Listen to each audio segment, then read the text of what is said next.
Okay, good morning, everyone.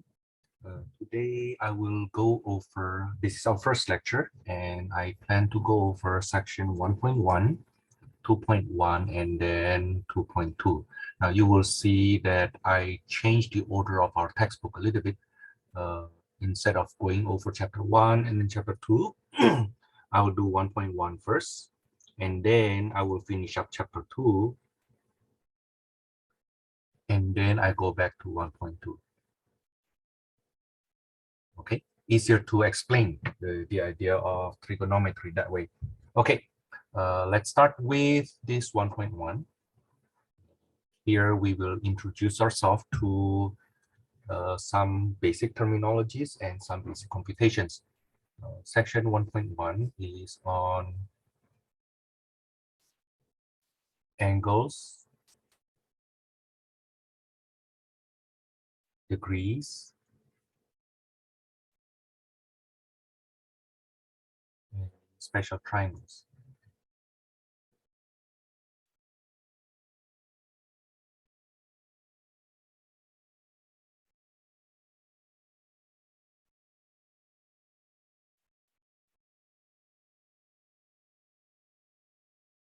Let's start with angles. An angle is formed by two rays with the same or common initial point. Now, we call this point here a vertex. A ray is a one-directional line. Okay, now suppose this vertex is vertex A. Now, then we call this angle A. Now, sometimes we have a lot of angles in one graph. Then we may need to clarify which angle it is. So if this is ray AB and this is ray AC, then we also call this angle BAC. Now notice that the vertex is always in the middle. If you write it using 3 letters, then the vertex is in the middle. Okay, of course, then with that said, we can also call this angle CAB. Again, that the vertex is written in the middle. Okay. Now, degree measures. Oops.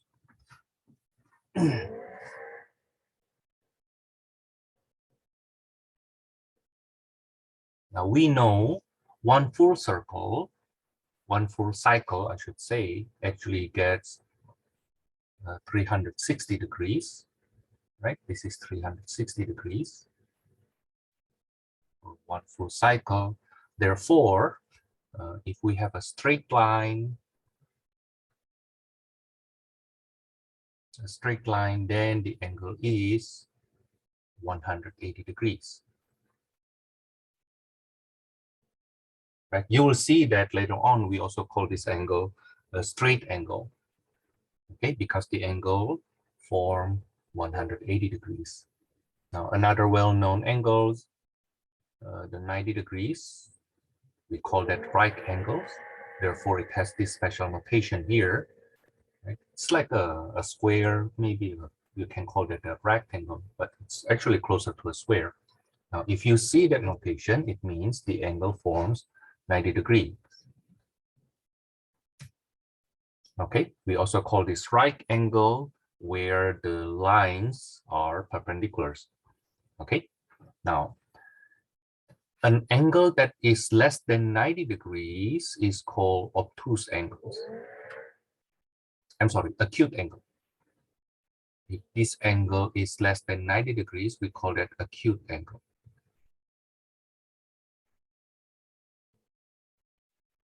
Okay, let's call this angle alpha. Then acute angle alpha is more than 0 degrees, but less than 90 degrees. Okay, we call an angle an acute angle if the angle is positive angle, but less than 90 degrees. Now, on the other hand, if the angle is more than 90 degrees,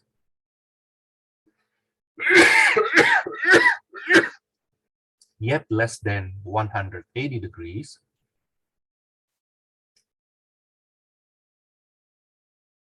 we call that obtuse angle.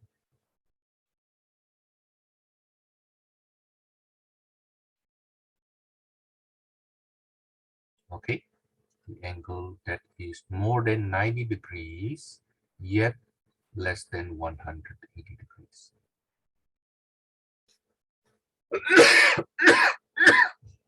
Now for 90 degrees, we call it right angle. And for 180 degrees angle, we call that straight angle.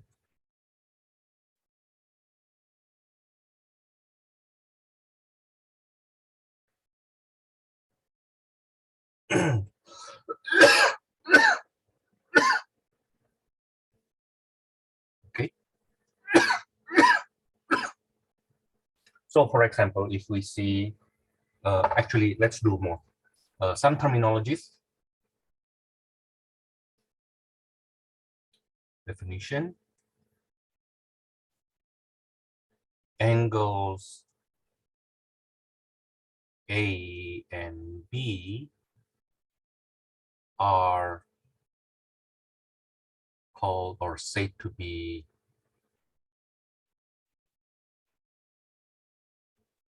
complementary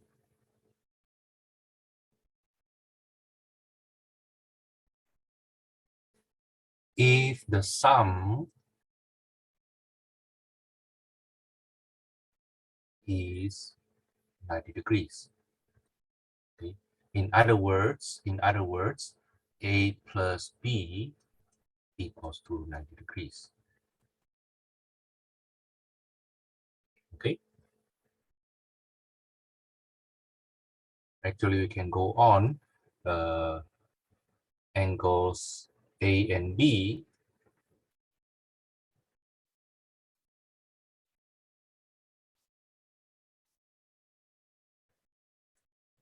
are said to be supplementary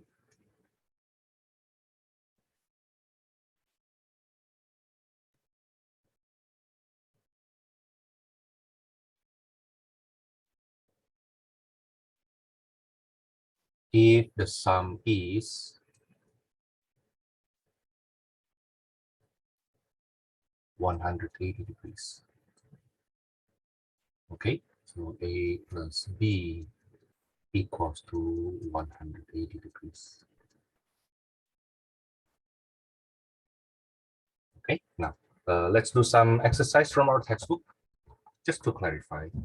For example, from section 1.1, we see number 2. Number 2, we have 50 degrees.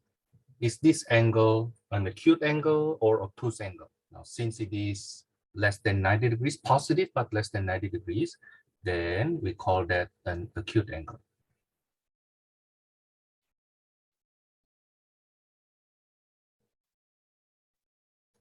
Okay, now what is the complement of 50 degrees? The complement of 50 degrees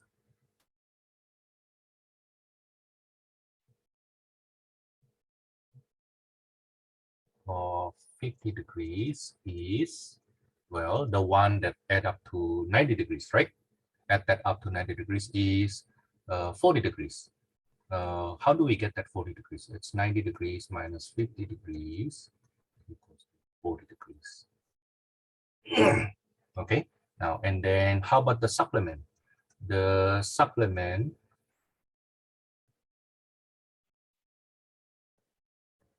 of 50 degrees is 180 degrees minus 50 degrees. That's 130 degrees.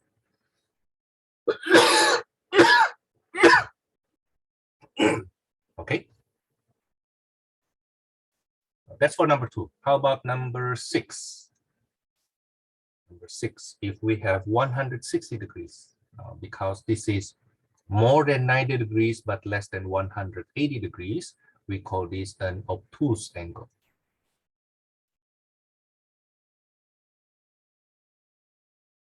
Okay. The complement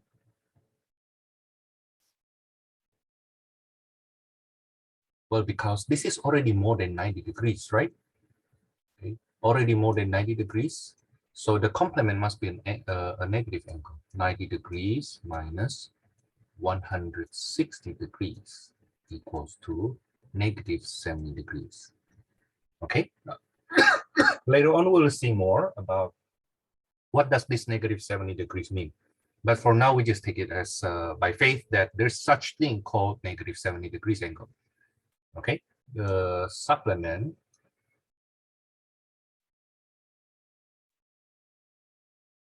of 160 degrees is 180 degrees minus 160 degrees. That is 20 degrees. Okay, so in general, you will see, for example, we use the same idea, this similar idea for number 8, right? Number 8, angle Y, for example, angle Y, is that acute angle or obtuse angle? We don't know, but if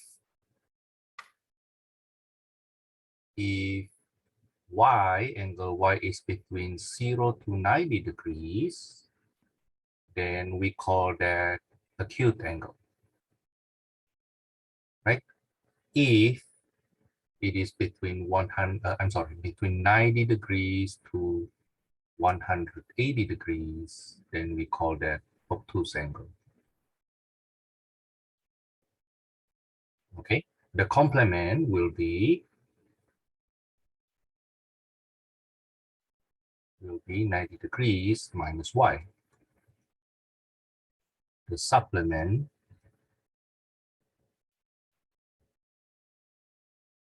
will be 180 degrees minus Y. That's simple.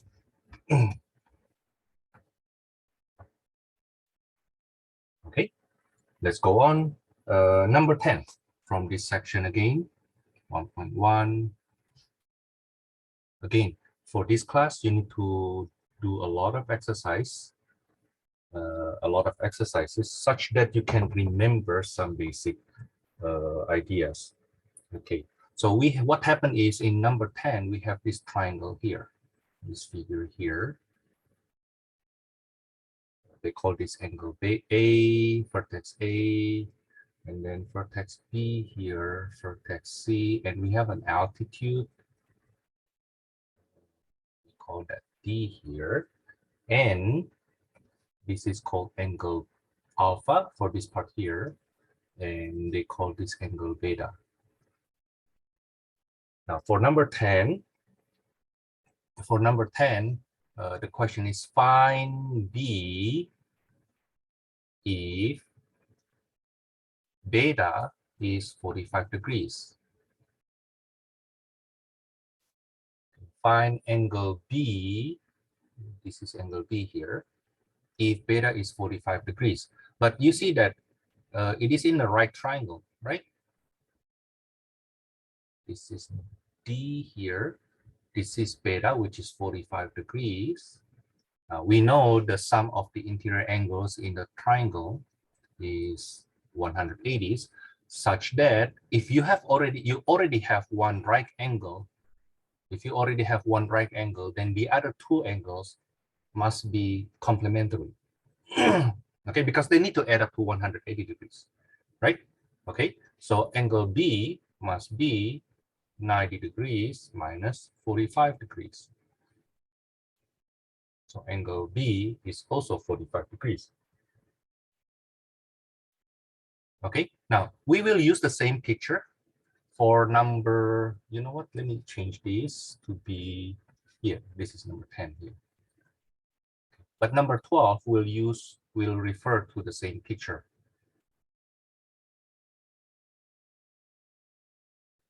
Number 12, find alpha if angle A equals to 2 alpha. Now let's redraw that. We have this is angle A here, right? This is angle A, and this is angle alpha. Okay, now it is said that angle A is 2 times alpha.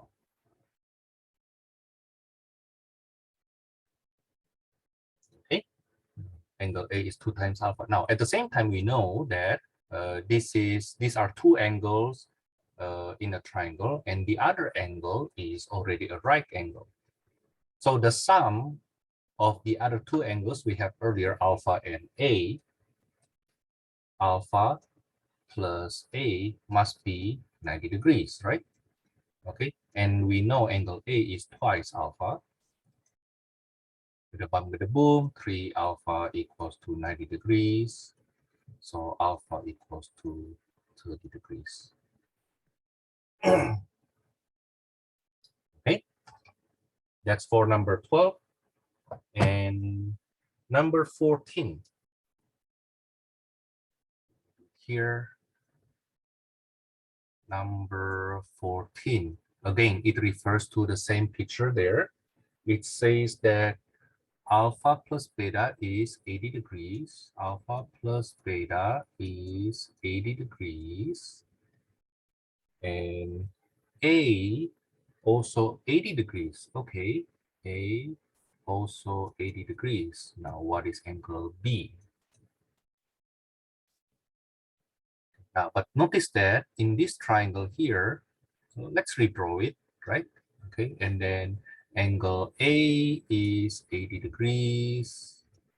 Okay, alpha plus beta is also 80 degrees. So what is angle B? Now we know the sum of, again, the sum of the interior angles of a triangle is 180 degrees, right? So angle A plus angle alpha plus beta plus angle B has to be 180 degrees, right? That's what we know. And angle alpha, they say 80 degrees. I'm sorry, angle A is 80 degrees. Alpha plus beta is also 80 degrees.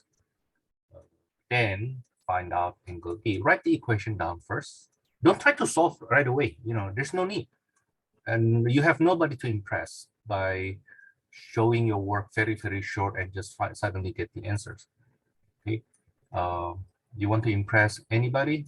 You get an A in this class. And doing your work short does not make it an A. No. So it's about the clarity, at least for yourself. Okay. So from here we get angle B equals to 20 degrees. Now, that's for number 14. Next one, Pythagorean theorem.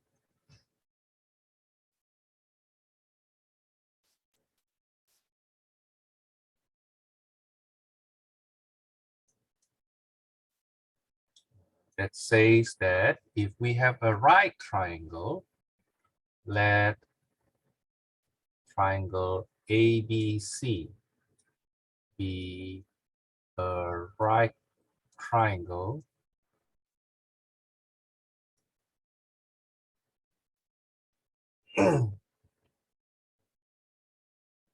right angle at with right angle at C.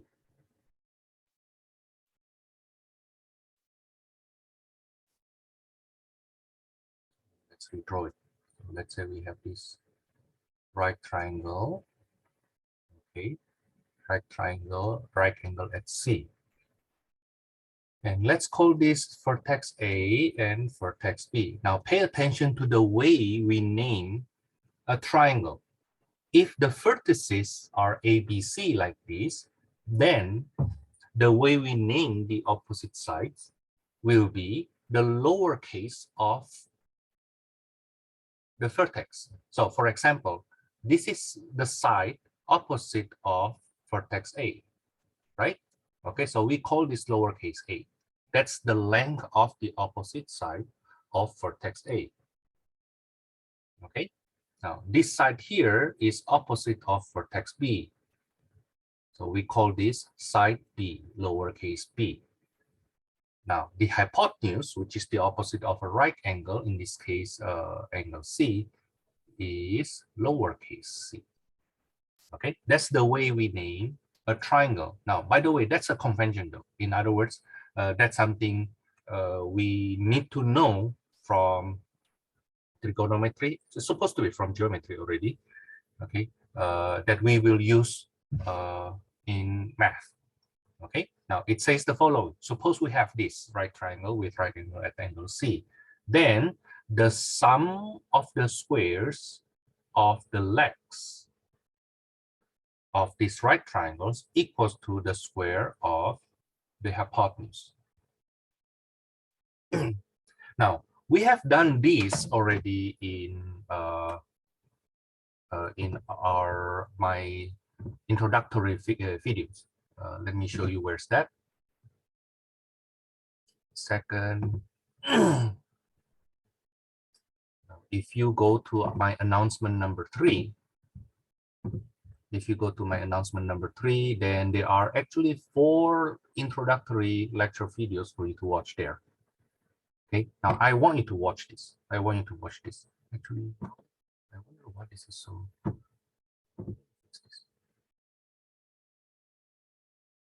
Why so skinny? Not supposed to be that skinny.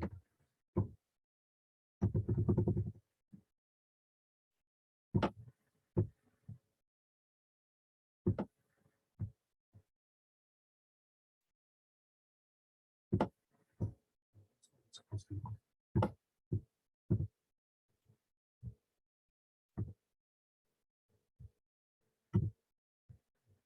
Okay, now I already said on the first day of class, on our first meeting, that I need you to watch this 4 lecture video first.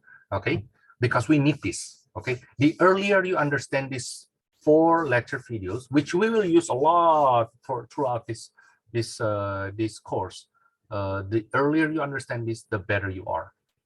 Okay, let's go back to our notes now. I assume you already watched those lecture videos, 4 lecture videos, so we can go on with some exercise. For example, I will do number 26 from 1.1, number 26. We have a right triangle ABC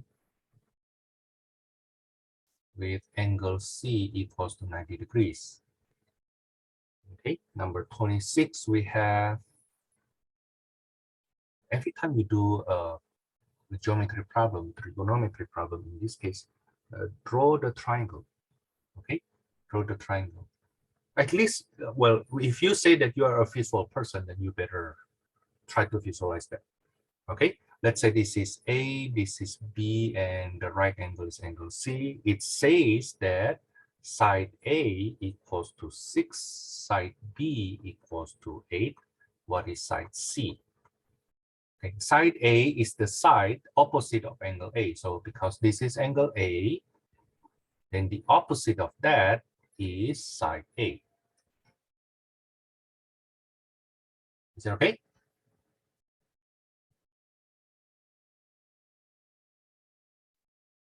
So this is side A, 6.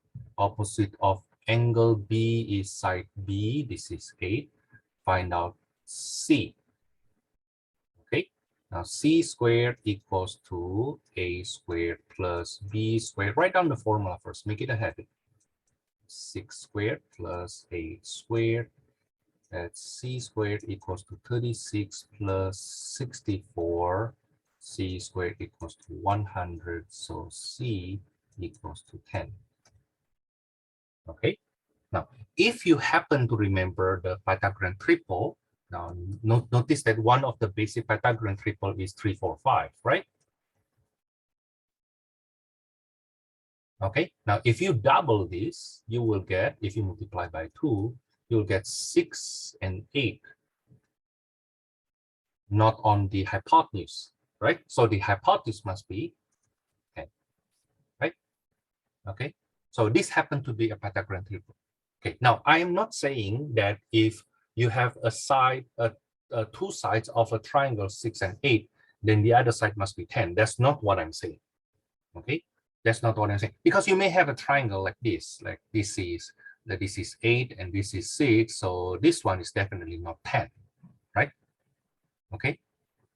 If the longest, the hypotenuse is 8, then the other side cannot be more than 8, right? Okay, the hypotenuse of a right triangle must be the longest one. Now, in this number 26, the 6 and 8 are not on the hypotenuse position. Okay. How about number 30? Number 30. We have side B is 10. Side C is 26. What is side A? Let's redraw it. Again, side C is the hypotenuse, right? So this is 26. And then side B is 10. What is side A? Okay, so C squared equals to A squared plus B squared. It's 26 squared equals to A squared plus 10 squared. So A squared equals to 26 squared minus 10 squared.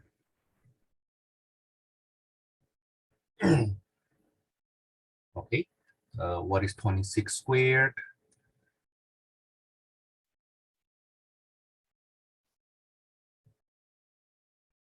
676, right?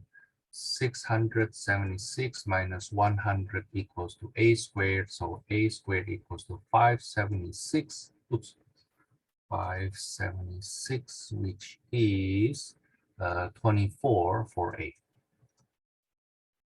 Okay, now again, if you happen to memorize one of the Pythagorean triple, which is 5, 12, 13. Okay, if you double these, you will get 26 on the hypotenuse and 10 one of the leg, right? What is this? You remember that's 24. Okay. Again, it happens to fit one of the Pythagorean triple though, but you need to make sure that in this case 26 is on the hypotenuse. Okay. Now, what happens, Thomas, if I don't realize this fact? Then just do it regular way, the way I did earlier. Just do it regular way. Okay. Now, after a while, you will get used to these Pythagorean triples, and then you will be able to do it faster. Okay, but that's not something I require you to have right away. No, no, no. Maybe within 1 week, let's say. Okay, number 36. Number 36, we have a picture. It looks like this. A right triangle with hypotenuse 5, and the legs are x and x minus 1. Okay, find x. Find x. Okay, so we know that 5 is the hypotenuse, right? So the sum of the square of the legs equals to the square of the hypotenuse. Now we'll solve for x here. Okay, now we get, if we follow this, we get x squared minus 2x plus 1 plus x squared equals to 25, right? And then we combine like terms, 2x squared minus 2x plus 1 minus 25, that's minus 24 equals to 0. Then from here, let me scroll it up further. I think I can factor 2 out. Basically, I will divide by 2 both sides, right? And then factor this trinomial here. Now, in this course, you need to be strong in your factorization, okay? Especially the simple one like this. Okay, you need to be able to factor this fast. From here, we see x equals to -3 and x equals to 4, right? But the thing is, the x here is a length, so cannot be negative, right? X cannot be negative. X cannot be negative. Okay, let's clarify, because x is the length of something, right? Then x has to be greater than 0. In fact, not only x though, x minus 1 to be more precise. The shortest one here is x minus 1, right? X minus 1 has to be positive. Okay, in other words, x has to be greater than 1 in this case. So x equals to 4.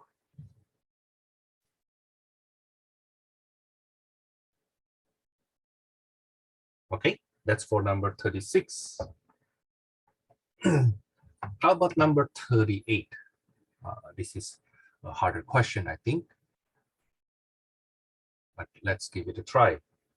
We have a triangle, a right triangle.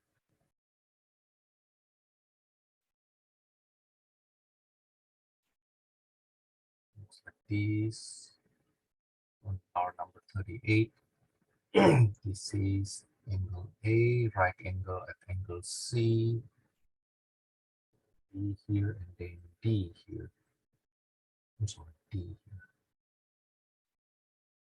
Now, it is said that number 38, find BD. So the one in question is this, find BD if BC equals to 5, AB equals to 13, and AD equals to 4. This is 4.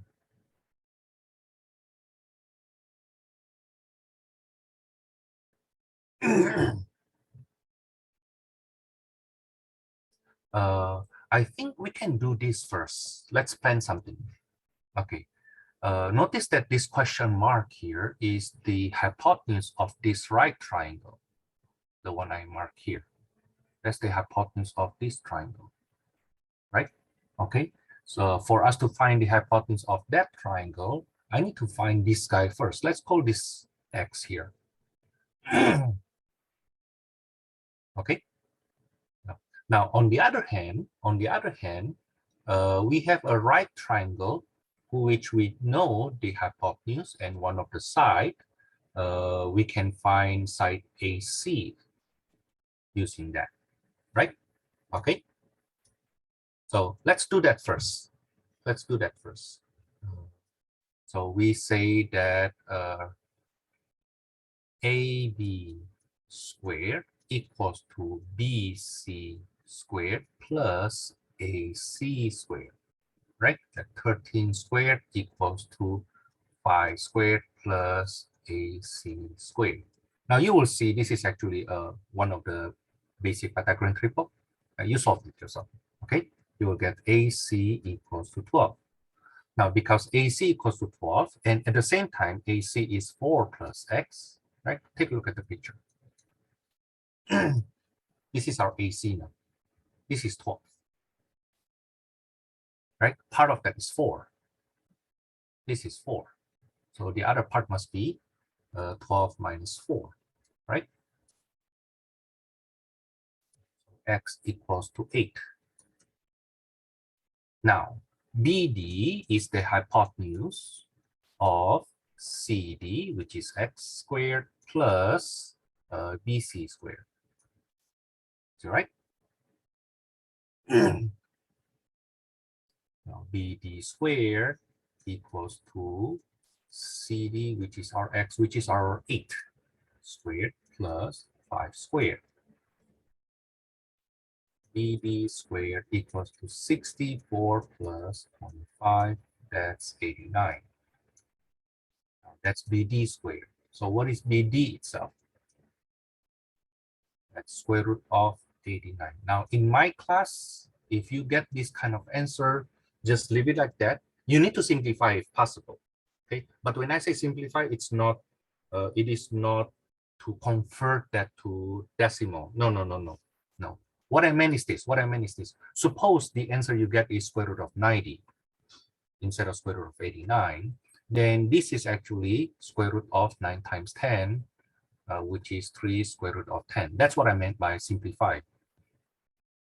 Okay, that's what I meant by simplify. Not to make it into decimal. If you convert this to decimal, if you really change this to decimal, make sure you make it into 5 decimal places. Now, keep that in mind. In my class, all decimal, should be at least 5 decimal places. Okay, but in this case, you need to write that square root of 89 first. If you want to convert this to decimal, because you don't like to have that square root, then make it into 5 decimal places, 9.4339.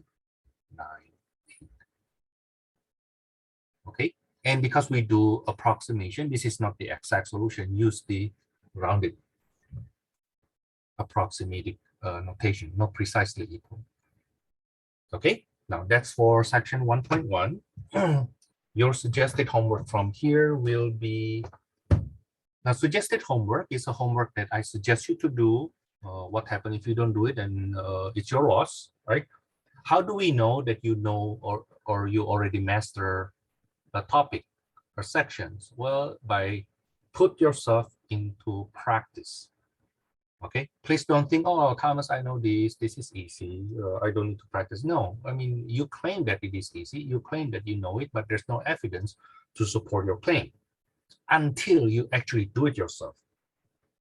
Okay, strangely, I usually find smart students, they are smart because they actually try it, and that's what makes them smarter. Okay, and students who don't try, don't exercise, they think they're smart, but that's their own illusion.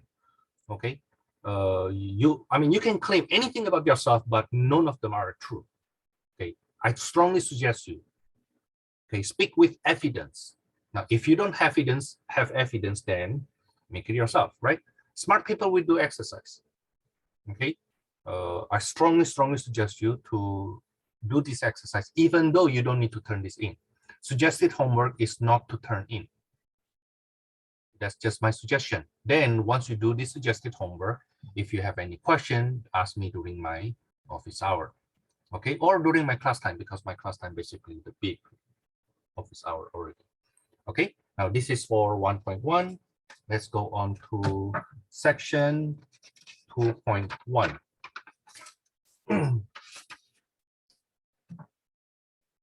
Section 2.1.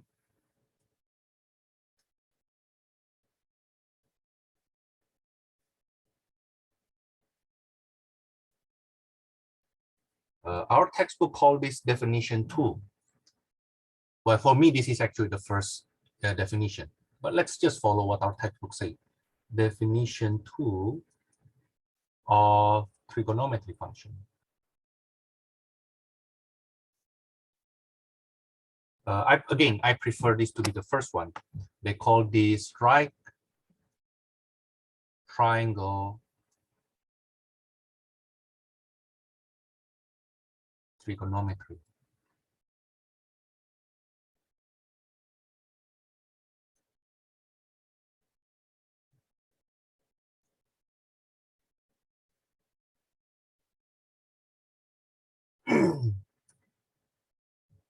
Okay, definition. You need to memorize this right away, as soon as possible. Suppose I have a right triangle. Again, right angle at C. And this is vertex A, and this is vertex B. So the naming of these, the sides will be, this is A, because that's the opposite side of vertex A. This is side B, because this is the opposite side of vertex B, right? And the hypotenuse is the side opposite of the right angle. Now, definition. Sine A is defined to be the opposite of side A, the opposite of vertex A, so side A, over the hypotenuse. Cosine A, so the sine is the short of, sine is the short of this word sine. Okay, cosine is the short of whole of that sine. Okay, cosine A is the adjacent of vertex A divided by the hypotenuse. tangent angle A, denoted by tan A, is the opposite of vertex A over the adjacent of vertex A. The tan is the short of tangent. We still read that as tangent though. Okay, we read this as sine A, cosine A, tangent A. Okay, now these three are the primary trig functions. These three are the primary trig functions. If you cannot memorize all the things from this section today, okay, you need to within a couple of days, right? Okay, but if you need to memorize anything, memorize these three first. Okay, now the next three are the secondary trig functions. The next three are secondary trig function. Secant A is C over B. Secant comes from the short of the word secant. Okay, cosecant, denoted C as C of A, is the hypotenuse over opposite.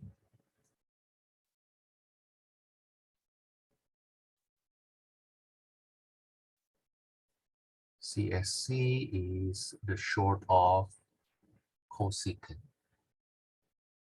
Now then, cotangent, denoted by COT, cotangent is the adjacent over the opposite.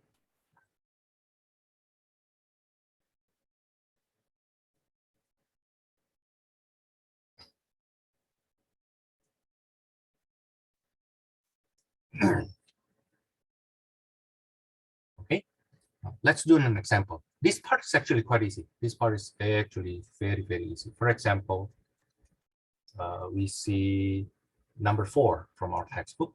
This is section 2.1, by the way, number 4. Suppose we have a right triangle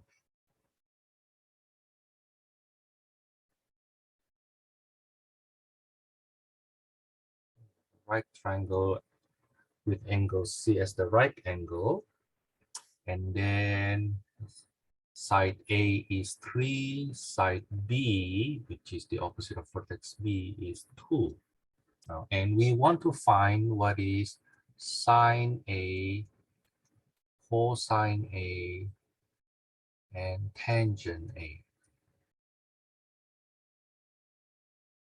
Now, of course, we don't have the hypotenuse yet here, so we need to compute that first, right? Okay, the hypotenuse, call that C.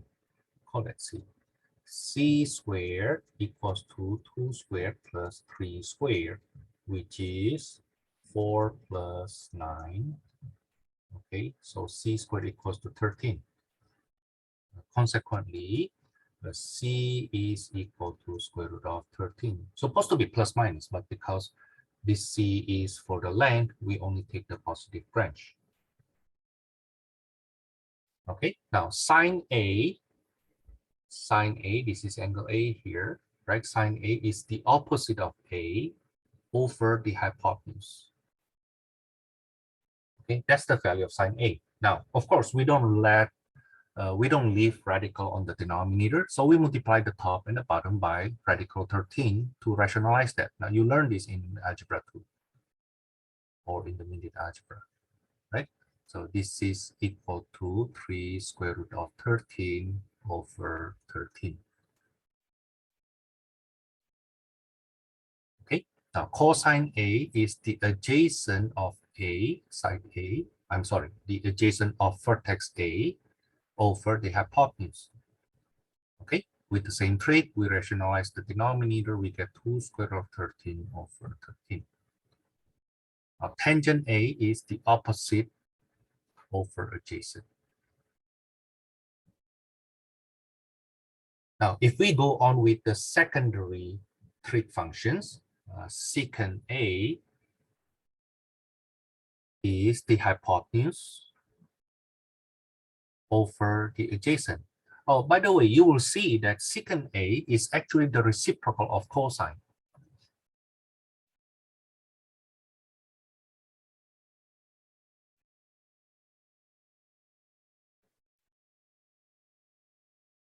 Okay, while cosecant A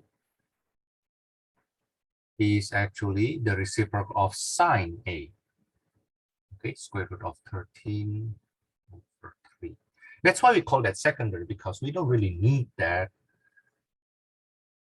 at early stage.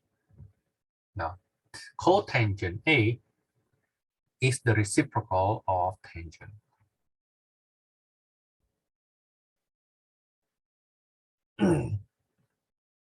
Okay, now using this number 4, let me challenge you to find sine, cosine, tangent of angle B. What is sine B, cosine B, and tangent B? Okay, so you see that it's not that for a triangle we must have the sine must be in this case in this case must be 3 over square root of 13. No, that is the sine of angle A, but sine of angle B will be different. Okay, sine of angle B is different. Sine of angle B is the opposite of vertex B, in this case is 2, over the hypotenuse of that triangle, in this case square root of 13, right? Which we rationalize to be 2 square root of 13 over 13. Now, cosine B, now take a look outside that vertex B. The cosine of B, the adjacent of B is sine 3, right? Is 3 over the hypotenuse square root of 13. We get 3 square root of 13 over 13. And tangent B is the opposite of vertex B, which is 2 over the adjacent.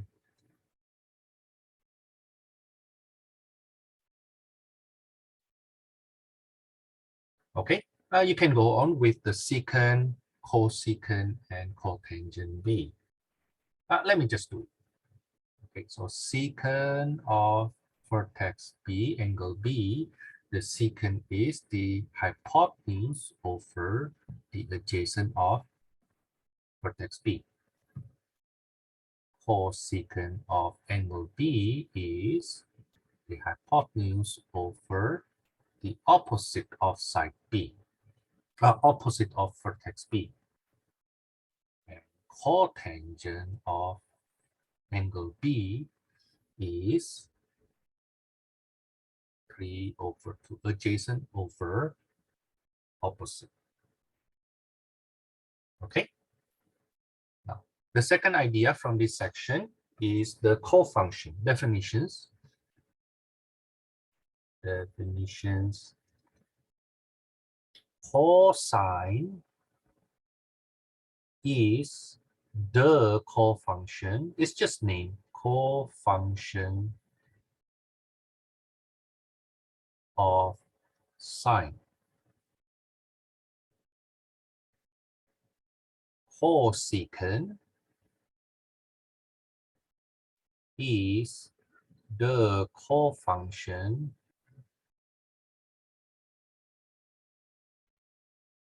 of, as you expect, secant. And cotangent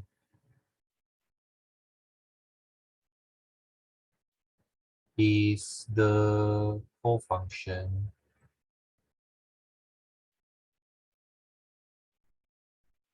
of tangent.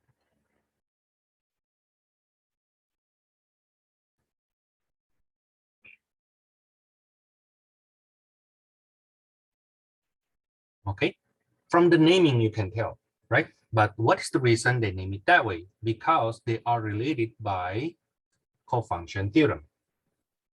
Cofunction theorem.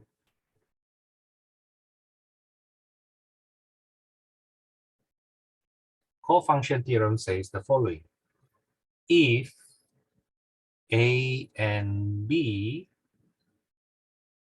are complementary,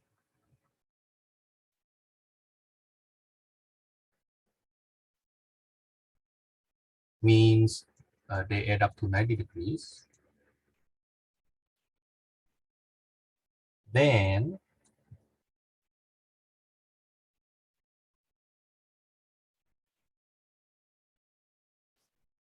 they are related by cofunctions. Sine A equals to cosine B. Secant A equals to cosecant B. Tangent A equals to cotangent B.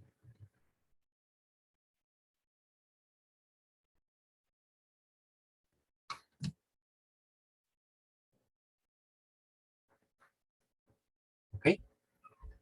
Now, as you can see, for example, a short example should be sufficient.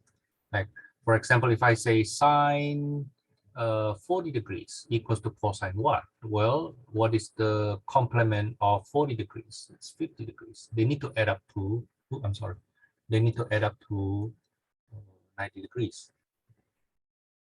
Okay. Tangent of uh, 47 degrees is cotangent of 43 degrees. Okay, why? Because they add up to 90 degrees. Okay, they add up to 90 degrees. Next, the exact values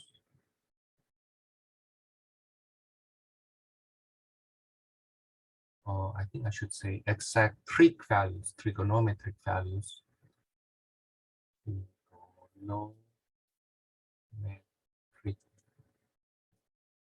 values of special angles.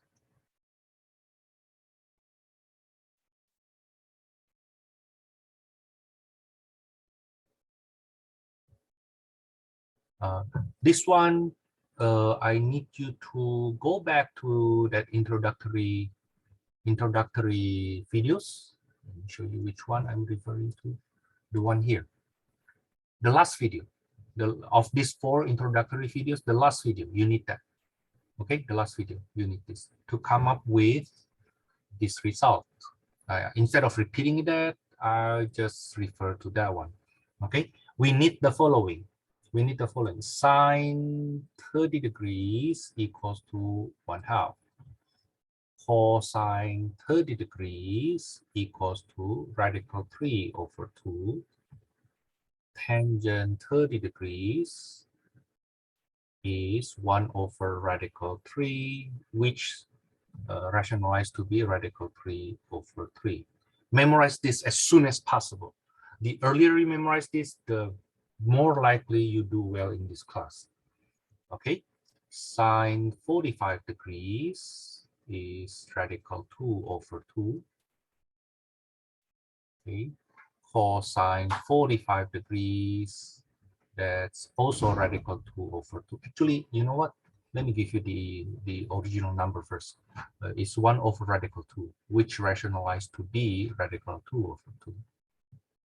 1/radical 2, which is radical 2/2.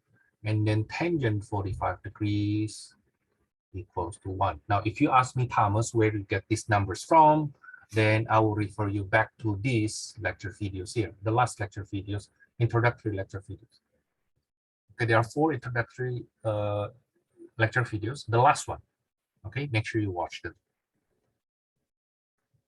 And then sine 60 degrees is radical 3/2. Cosine 60 degrees is 1/2.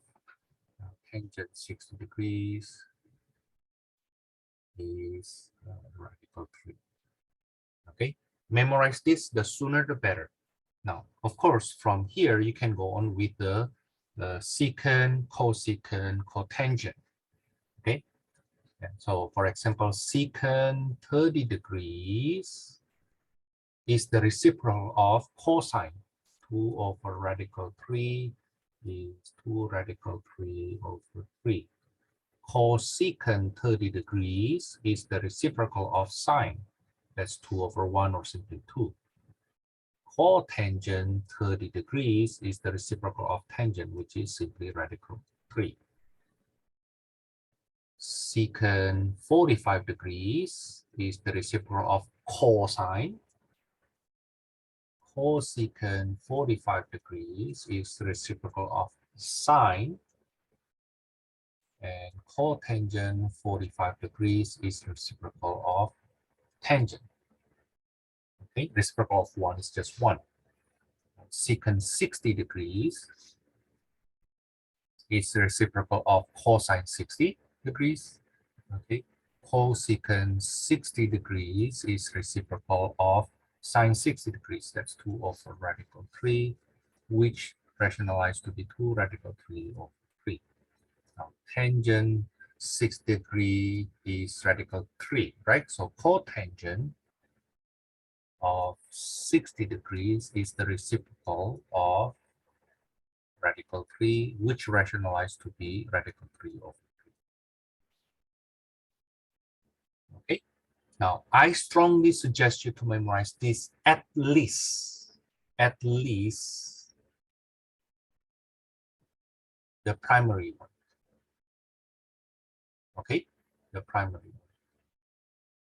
Memorize this as soon as possible.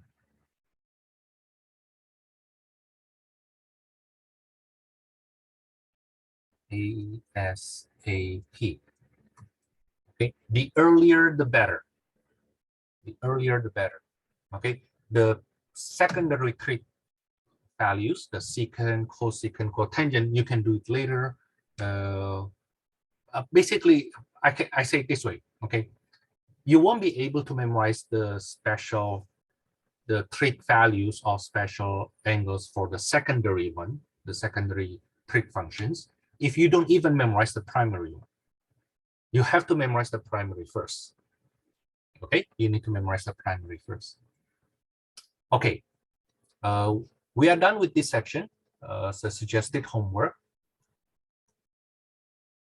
from section 2.1 will be number 1 to 13, 17 to 51. Okay, of course, try.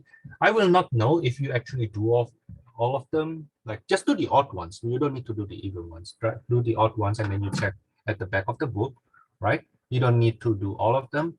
But again, Thomas, what if I don't do these? Oh, it's up to you. This class is only for mature students, though. Okay, so if you don't do anything, it's your loss, not my loss. Okay, it's your loss.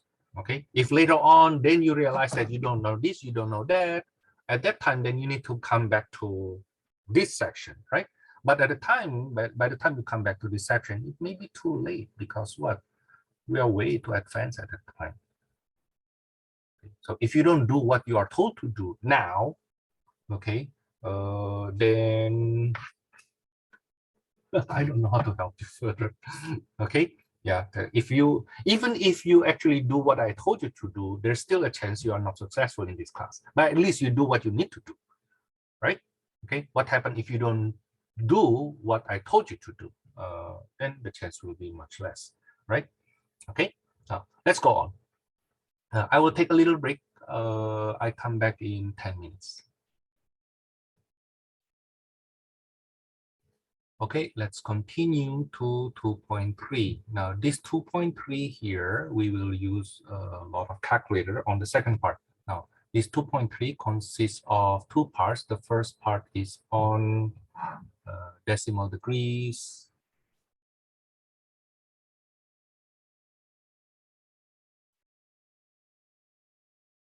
And DMS form.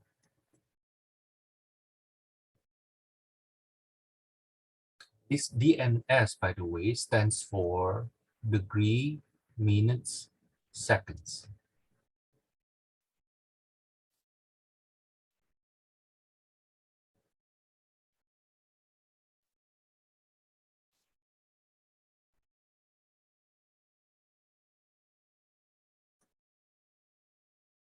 Okay, now the second part of this section is the calculator use.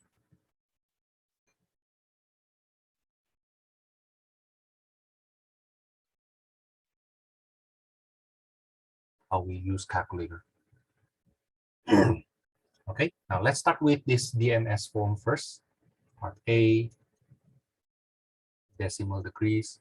Now, in my class, I tend to write my degrees in decimals. However, I need to introduce you some use of DMS form. We still use this in navigation, by the way, DMS. Okay, we still use that in navigation because it actually provides as I know, a more accurate view for that. That's what I was told. Okay, don't quote me for that. So let's start with this. That 1 degrees it consists of 60 seconds, and I'm sorry, 60 minutes. 1 minute consists of 60 seconds.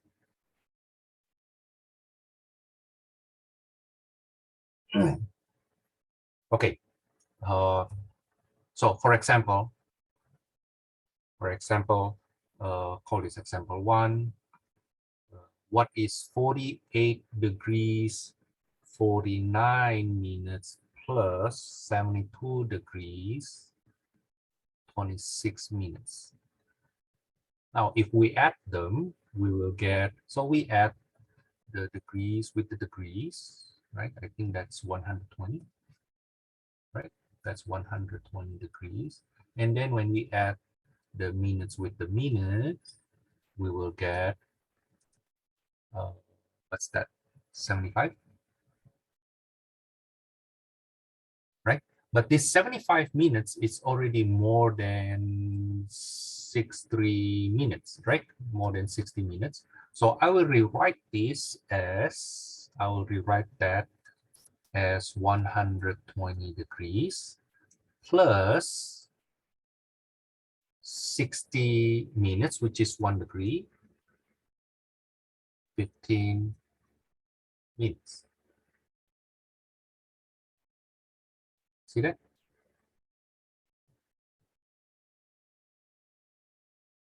Okay. You can see this as 120 degrees plus 60 minutes plus 15 minutes, right? Now the 60 minutes is the one I changed into 1 degree.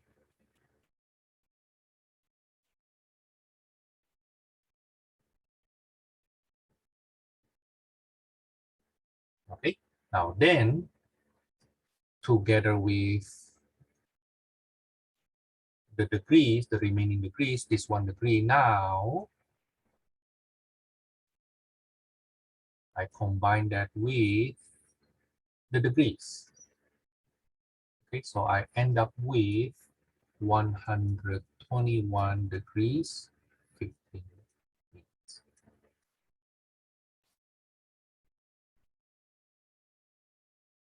Okay. I believe we call this hexadecimal. Is it hexadecimal? Maybe wrong, maybe wrong. Basically, it's modulus 60. Once it gets to 60, then 60 minutes, then you count it as 1 degree. Okay. Very similar to our hours, minutes, and seconds, right? Okay, instead of, but we don't have 60 hours in a day. We have 60 minutes to get 1 hour. Like in this case, we have 60 minutes to get 1 degree. Okay. Now, example 2, what if we subtract? Suppose we have 90 minutes minus 24, I'm sorry, 90 degrees minus 24 degrees, 14 minutes. What we do is we borrow 1 degrees from that 90 degrees, okay, which we will change to 60 minutes. Okay, so this becomes 89 degrees, 60 minutes minus 24 degrees, 14 minutes. When we subtract, we get 65 degrees how many minutes? 46. 6 minutes. Okay, so we borrow this 1 degrees and we change that to 60 degrees. Okay, and then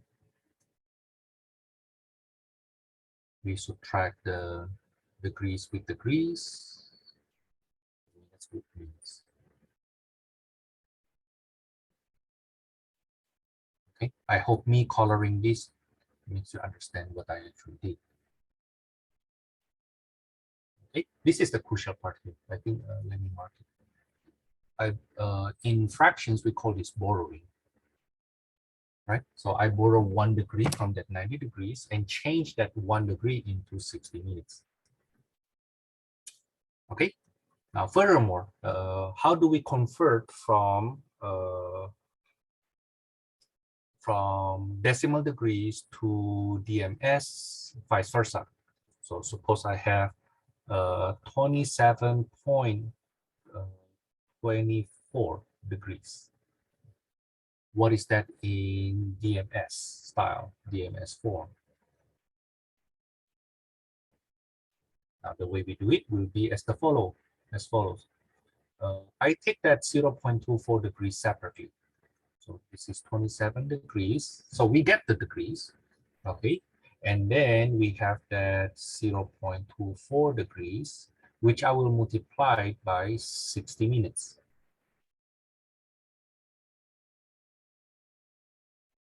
Okay, that will give me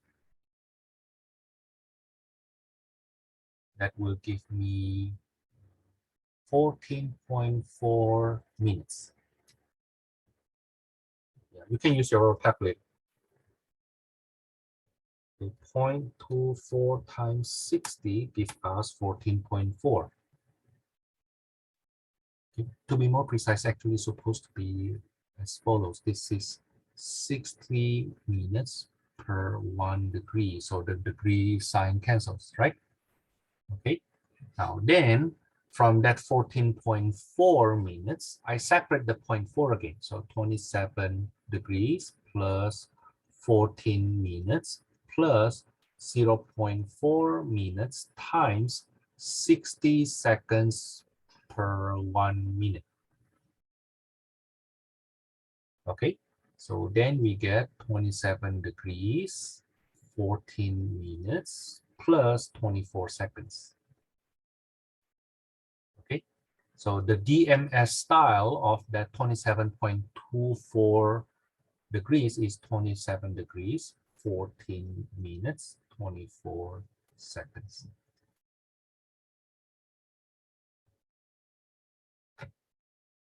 Now, what happens if we go backward? Suppose, for example, we have 10 degrees and then 48 minutes. And maybe we add more and 20 seconds. We do it this way. We take that 20 seconds first.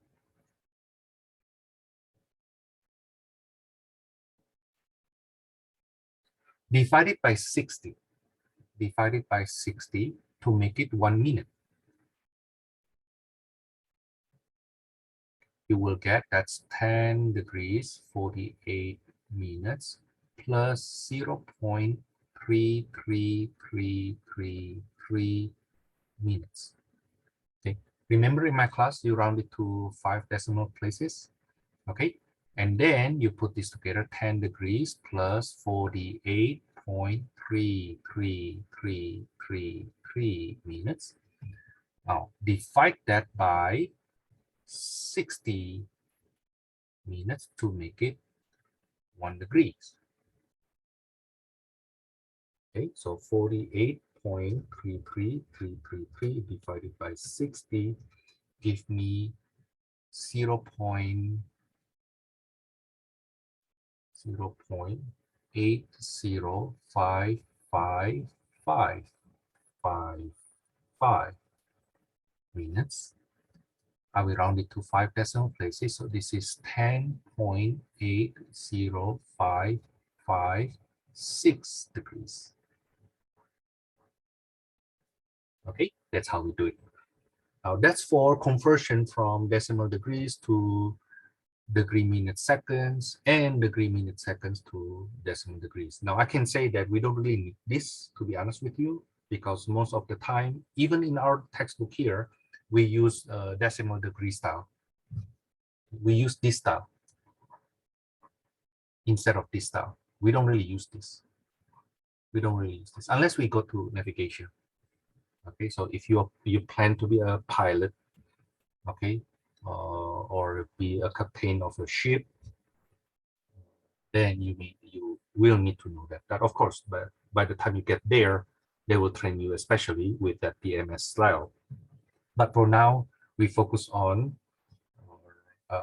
decimal degree style. Next, part B, calculator use.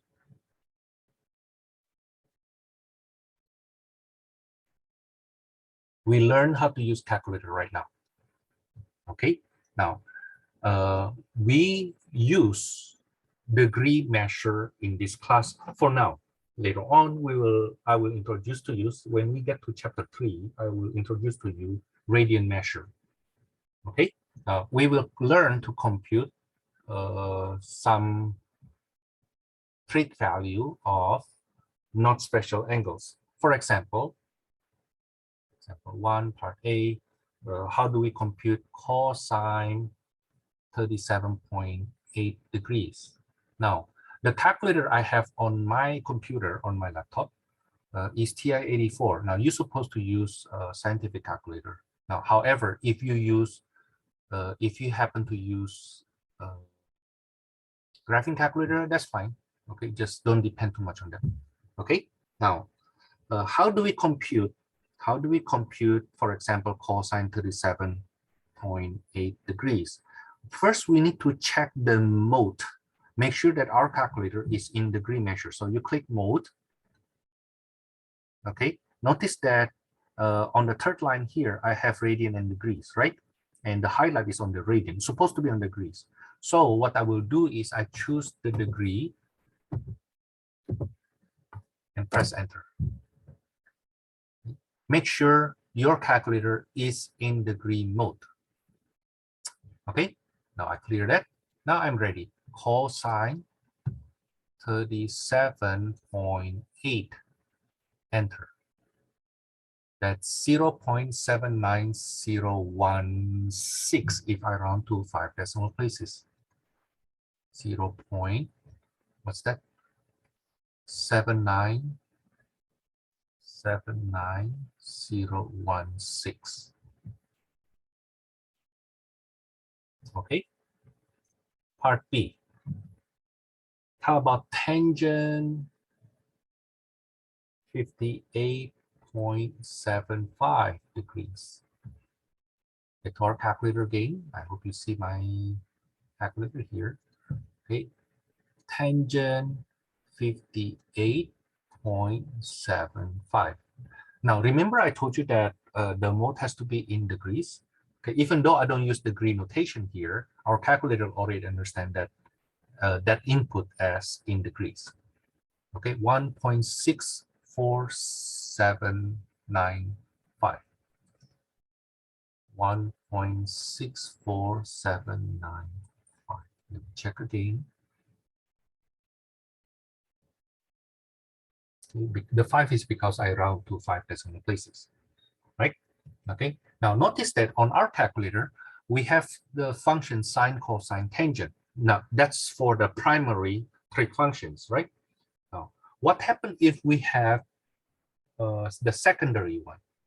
For example, if I need to do secant of 78 degrees, then we need to think of secant is the reciprocal of cosine. Rewrite that first as 1 over cosine 78 degrees. Okay, then we use our calculator. 1 divided by cosine 78 degrees. 4.80973. 4.80973. Okay, so you need to memorize that secant is the reciprocal of cosine, cosecant is the reciprocal of sine, and cotangent is the reciprocal of tangent. Okay, that's when you need to do the reciprocal. Okay. Now, some notation, part D, for example, if we need to compute sine squared of 40 degrees. Now, sine squared of 40 degrees is actually the same to sine 40 degrees being squared. But we are squaring not the 40 degrees, we are squaring the function. So what you will do is you compute sine 40 the first, sine 40 degrees, okay? And then you square it. And then you square it. Okay, 0.41318 equals to 0.41318. Okay, that's for the, if we know the angle and we need to compute the value of the trig functions. Now, the one that we will need in the next section is the other way around. Suppose we are given the following. Let angles theta be an acute angle. In other words, the angle is between 0 to 90 degrees only. Okay, now then, for example, part A, sine theta equals to 0.7. What is theta? Now, the way we do this is we apply inverse sine. Okay, it is written sine inverse of 0.7. But again, before we do this, we need to make sure that the theta is an acute angle. For now, do not use sine inverse or cosine inverse or tangent inverse if the theta is not an acute angle. Now, from here, then, you go to your calculator. Now, how do we find sine inverse? Sine inverse is the second above this sine here. This is the sine. You see the sine inverse here, right? So I need to go to second sine. It will give you sine inverse, and then 0.7. That's 44.42700. So theta equals to 44.42700 degrees. Don't forget the degree sign. Okay, don't forget the degree sign. Then don't forget the theta has to be in an acute angle. Part B. Suppose we want to compute tangent theta equals to what is good? Let's say 4.321. And theta, you need to write this first though. Theta equals to what? Tangent inverse of 4.321. Write that first. Okay. Then theta equals to, you go to your calculator, you go to tangent inverse, which is the second of tangent. 4.321. Enter, that gives us 76.96956. 76.96956 degrees. Okay. What happens if we have, for example, part C? What happens if the trig function is not the primary one? Let's say secant theta equals to 1.257, where the theta is an acute angle. Now get the reciprocal first. Secant is the reciprocal of cosine. So if secant theta equals to that, then cosine will be 1 over 1.257, right? Okay. Now just leave it like that. Don't make it into decimal because then you will end up with some rounding error, right? Okay. From here, you do the inverse cosine. Cosine inverse of 1 over 1.257. Okay, then you go to your calculator, clear this, do cosine inverse of 1 over 1.257.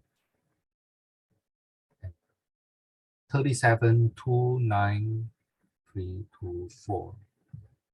37,29324 degrees.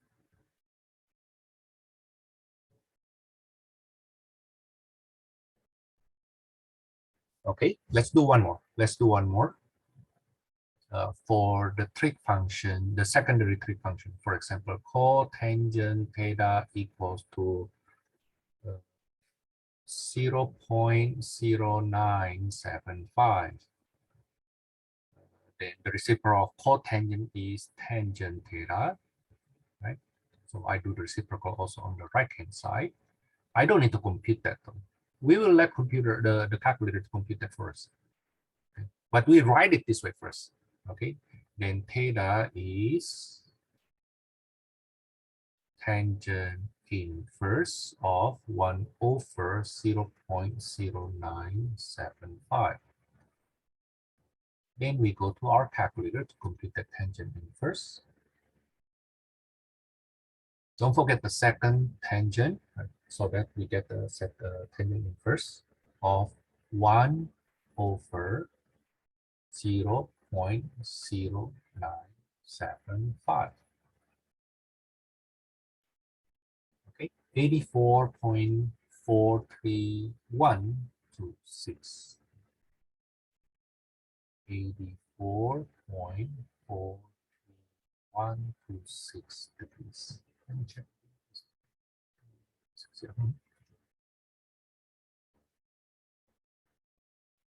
Okay, so that's for this section 2.2. Your suggested homework, not too long, huh? So your suggested homework will be from this 2.2, number 1 to 41, and then number 55 to 65. Yeah. Here you actually learn to use your calculator more. Okay, now that's for 2.2. Let's go on to 2.3.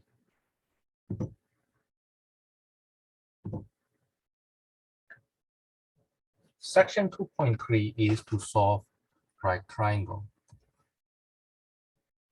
2.3, that's solving right triangle.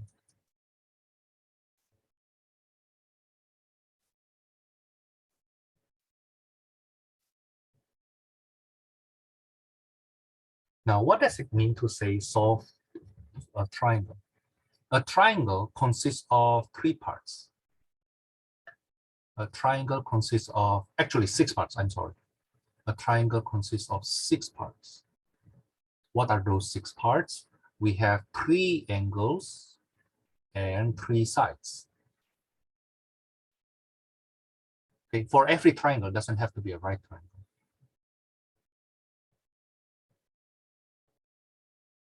Those are the 3 angles, 3 vertices, and then the 3 sides, side A, side B, side C.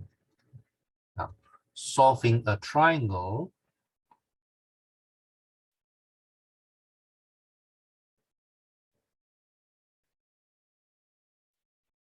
means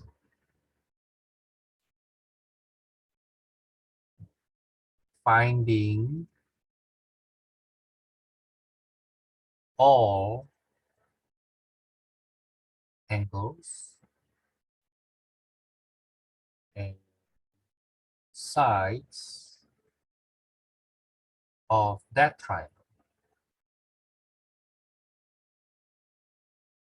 That's what solving a triangle means. Okay, now in this section, we will learn to solve right triangles, which means one of the sides, one of the angle is a right triangle. Okay, now example one. We are actually good enough with that definition. We are good enough to go on. Example one, suppose we have a right triangle, triangle ABC, where angle A is 40 degrees, and side C is 12 centimeter.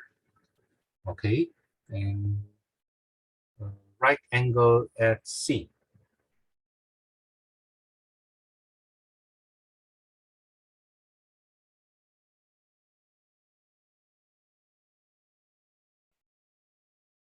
If we picture that, it looks like this.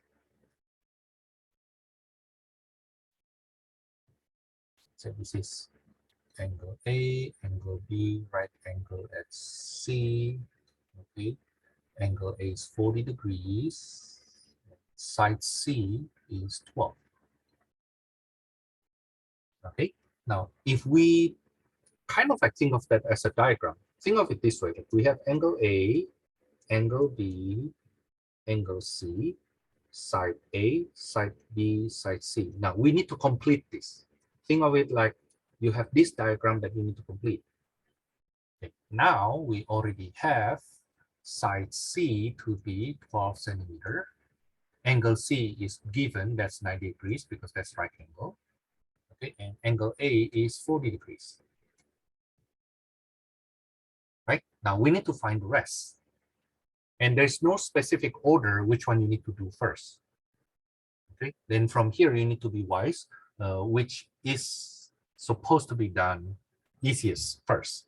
Okay, like in this case, I believe angle B is the easiest one. Okay, solution. What is angle B? Well, angle A plus angle B equals to 90 degrees, right? Why?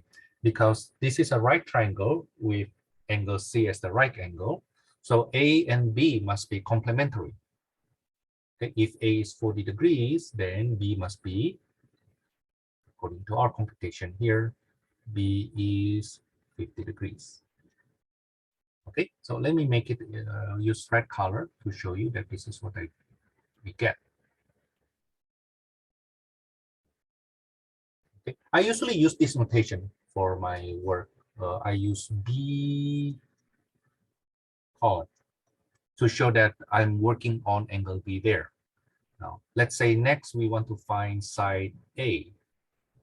And then I use A column. Basically, I'm working on side A. Now, look at your side A. This is our side A here. What relates side A and 12 centimeter and 40 degrees? What trig function relates them? That's right, that's a sine. Sine angle A equals to side A over side C.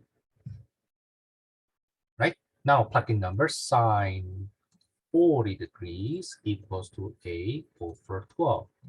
So side A equals to 12 times sine 40 degrees. Right? Now then you grab your calculator, write this first. You need to write this first. Don't give me like the number, Thomas, I'm so good, I can look at the question, I know what to do with my calculator. No, no. I actually don't care how smart you are. What I care is you know how to show your work.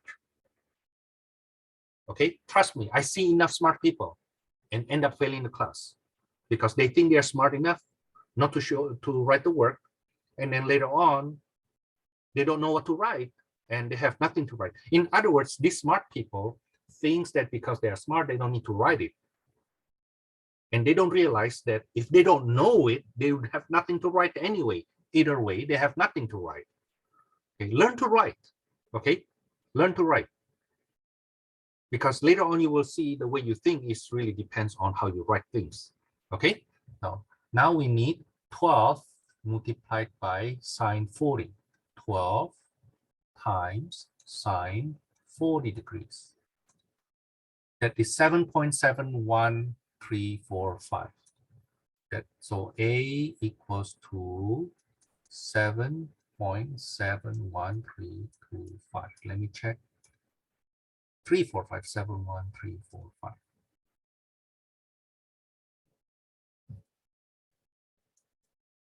Okay. Now then, what is side B then? Now, of course, you can use Pythagorean theorem. You already have 12 for the hypotenuse and 7.7 something for A. You can use that to find B. But the A that we have here, 7.71345, is a rounded number, right? Okay, and if we use that further, we may have a compounded rounding error. So instead of using A, let's go back to B. That's what we are looking for. And what we know, 40 degrees and 12 degrees. Use those. Okay, what relates B, 40 degrees and 12 centimeters? That's right, the cosine. So write down the formula first.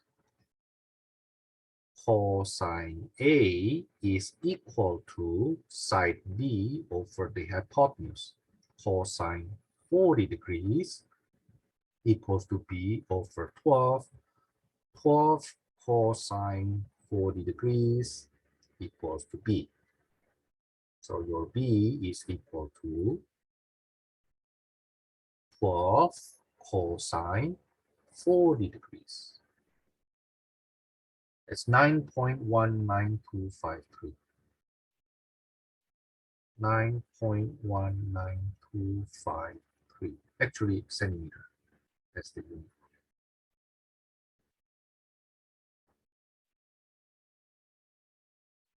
Okay, now let me fill it in here so that I'm aware that I have done.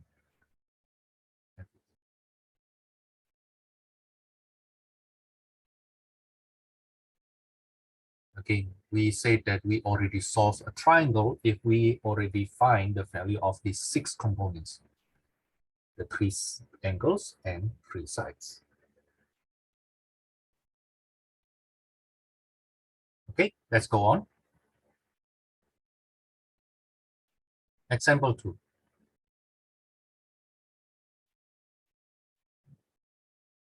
Suppose we have a right triangle ABC, right angle at C,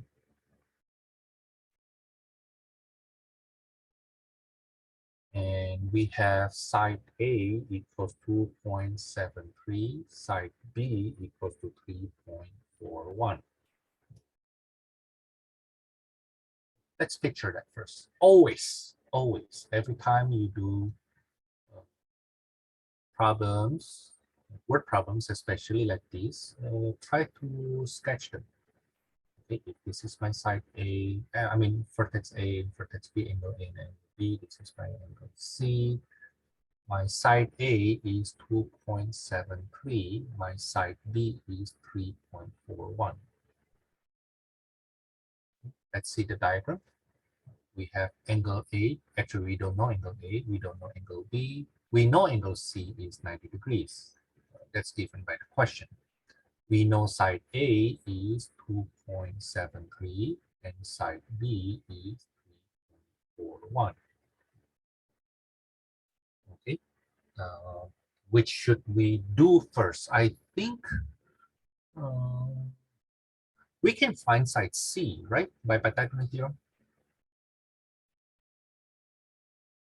So side C by Pythagorean theorem, A squared plus B squared equals to C squared. 2.73 squared plus 3.41 squared equals to C squared.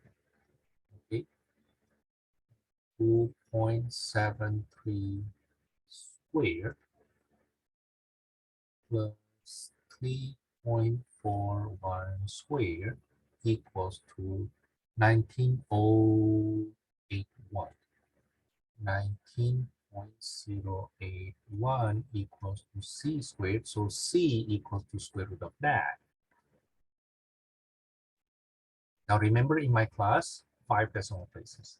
So what I will do next is I do the square root of that number.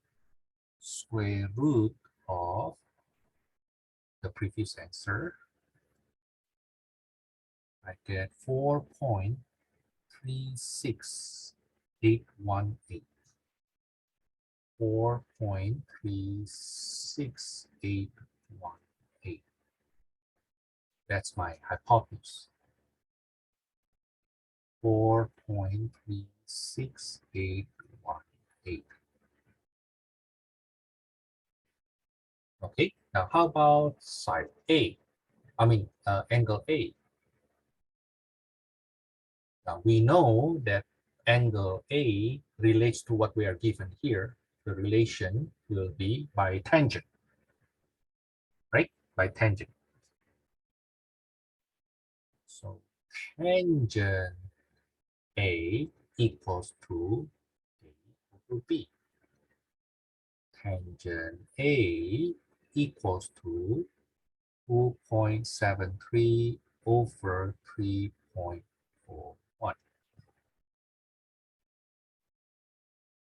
So NA is an acute angle, right? Because it is in the right triangle. So we can use that tangent inverse. A equals to tangent inverse of 2.73 over 3.41.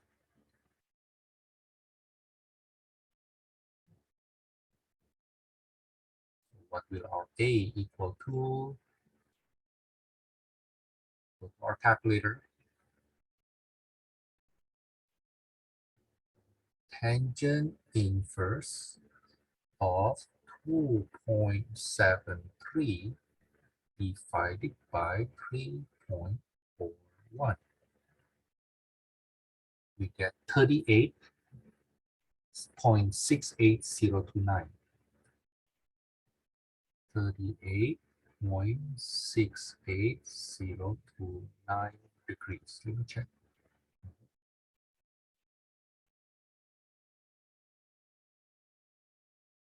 And let me fill it up first. So this is equals to 38.68029 degrees. Now we can find angle B quite easily, which is the complement of angle A, right? A plus B equals to 90 degrees. So B equals to 90 degrees minus that angle A.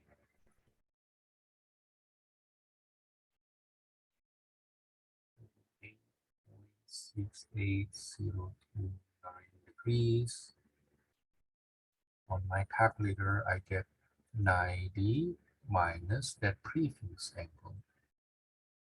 51.31971.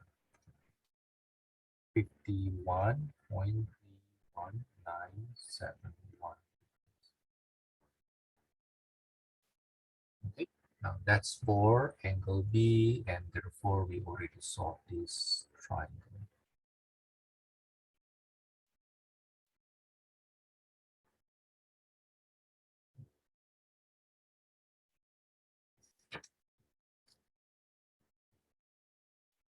Okay. This is for section 2.3a. Let me stop here. 2.3. And I will continue with the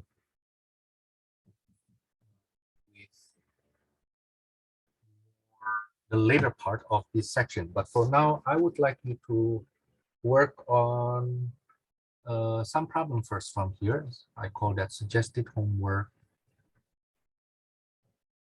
from section 2.3a. So if you see 2.3a, means I don't finish that section yet. I will continue in the next lesson.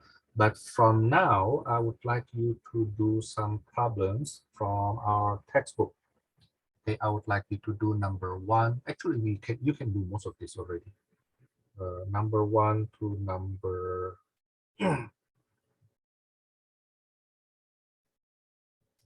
13. Actually, you can do more.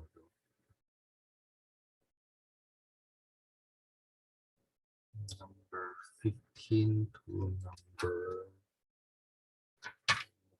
number 31.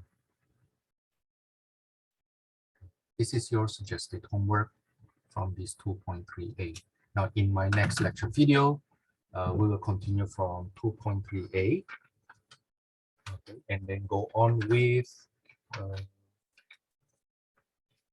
maybe 2.3b. Basically, just another application of trigonometry, and then we go back to chapter 1, okay, 1.2 and on. Okay, that's for today. See you.